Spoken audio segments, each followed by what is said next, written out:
and welcome back to our Take on Cruise with Shannon and Roger, or Roger and Shannon. My name is Shannon McKee with Access Cruise, and I am back as always with Roger Blum with Cruise and Port Advisors. And Shannon, I feel like I'm on a ship surrounded by water. Where have you taken us today? I know, we got hired out. Somebody actually hired us to do something. My husband, I don't know what he's paying me yet, but we are at a property that he is selling called the Fairchild. Oh my God, it is gorgeous here.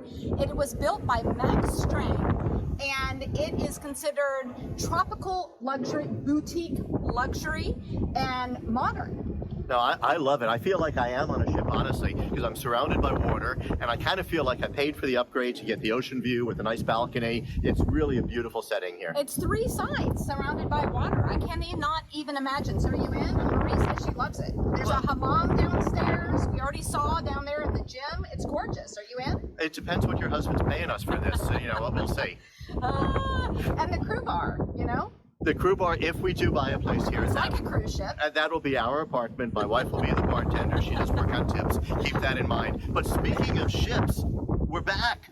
We are back. There are so many milestones that have been hit this summer, or since in the last month, really. We've seen Royal Caribbean just announce all of their ships back at sea.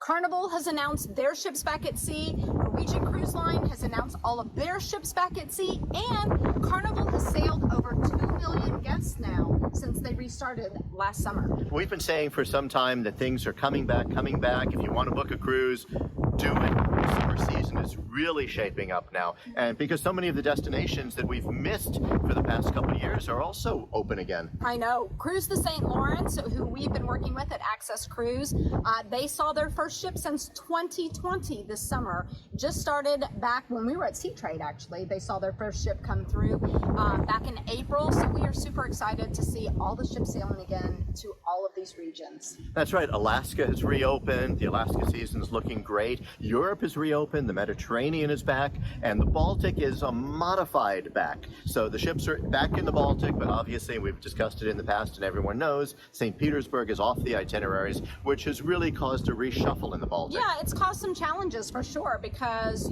with so many ships that were going to St. Petersburg, and most ships go there for 2 to 3 days as they reshuffle, I think there's a lot of congestion in those other ports in the Baltic, which for those ports, it's good because they're full. They're probably seeing even more capacity that they've seen in many, many years. Look, I've been to the Baltic many, many times, and quite honestly, I love St. Petersburg, but I love the other ports. There's some great ports: Tallinn, Helsinki, Warnemünde, Stockholm. Yes. There's so many cool places in the Baltic. Oh my goodness, I spent years sailing in the Baltic back in the 90s, but we go back there, right? We have some big hairdos and all kinds of things from the 90s. Wow, they had ships back there? Oh, look who's talking, ancient. She's so mean to me. What else is going on, Roger? Oh, I do want to have a shout out to a good friend of mine, Fred Wong. The Port Miami has announced some senior executives who are joining their team. Fred Wong literally grew up in the Port of Miami. I know Fred's dad, who spent his entire career at Port Miami. Fred moved over, had a COO at Jacksport, and he's coming back to Port Miami as an assistant director. So there's a few other people, but Fred's a guy I've known since his whole life. So welcome back to Miami, Fred. Congratulations, Fred.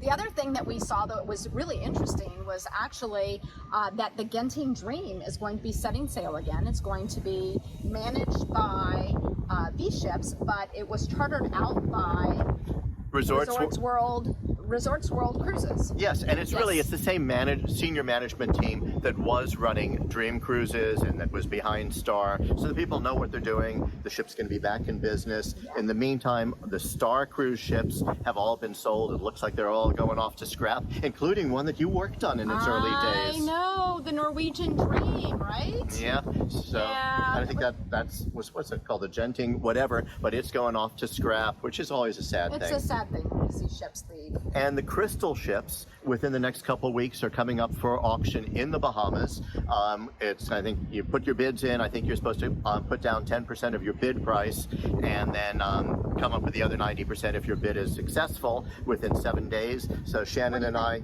I'm open. We can get the CPAA team together. We can probably get 10% to put down on I the think ships, we right? can. What do you think? And one nice thing is those ships, even though they're not new ships, they're really well maintained, beautiful ships. So we'll see what happens with them. It might be a good opportunity for people to get into the cruise business who have been thinking about it, or business companies, or to expand into that luxury end of the market. Absolutely. So lots of good news, but you know, they've had some challenges as we've restarted too. And that was one of the things I know you and I had touched on, is the challenges around crewing, is that so many of these crew that went back home, they haven't returned to sea like the cruise lines thought they would. So they're short on crew. And I think that's causing human resources problems, not just on the cruise ships, but I think we see it in any kind of destinations that really focus on tourism.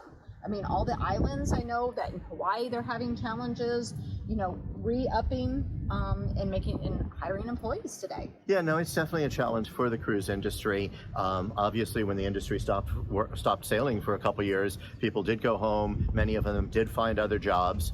So it's hard to get people back. And there's other challenges too. Once the people get hired, they have to get visas, and it's a very slow process now getting their U.S. visas to come to a ship sailing out of the U.S. or Schengen visas for ships out of Europe. So it's definitely a challenge. But if anyone wants a job on a ship, it's a good time. You know, and what I do know is that the ships and the cruise industry is extremely resilient, and they're also very creative. Look what happened when COVID started and how they got all of their crew home. They brought everybody together, put them on ships, and they sailed them home. So I know that they all have a plan. I know what to do. We can bid on the Crystal ship, and we already have 4 crew members. You and I, your husband, my wife. You know, we've already got 4 people. We have a dancer, we have a hotel director, we have a cruise director, and we have a chief purser all right here. That's right. So now we just need a captain. And we know so many different, hey, I think we should buy it. We know enough people to staff the ship. So stay tuned and book a cruise on Shannon and Roger's Cruise Line. See you next time. Bye. Bye.